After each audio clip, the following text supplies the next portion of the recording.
Marriages need romance, but above that marriages also need friendships.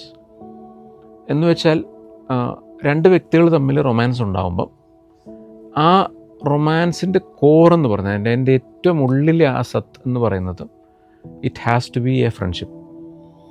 രണ്ട് വ്യക്തികൾ തമ്മിൽ ഒരു നല്ല റിലേഷൻഷിപ്പിൽ ഒരു നല്ല റൊമാൻസ് എന്ന് വെച്ചാൽ എന്താണ്?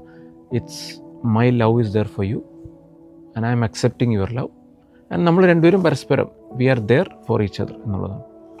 ആൻഡ് അതിനുള്ളിലൊരു ഫ്രണ്ട്ഷിപ്പും വേണം. രണ്ടുപേർ തമ്മിൽ ഫ്രണ്ട്സ് ആയില്ല എങ്കിൽ രണ്ടുപേർ തമ്മിൽ റൊമാൻസ് ഉണ്ടാവില്ല.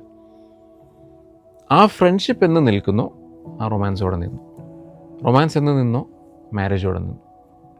ആൻഡ് യു ക്യാൻ ബി റിലേഷൻഷിപ്പിൽ യെസ് നിങ്ങൾക്ക് ഫ്രണ്ട്ഷിപ്പ് ഇല്ലാതെ റൊമാൻസ് ഇല്ലാതെ മുമ്പോട്ട് നീങ്ങാം, പക്ഷേ that is not a happy marriage.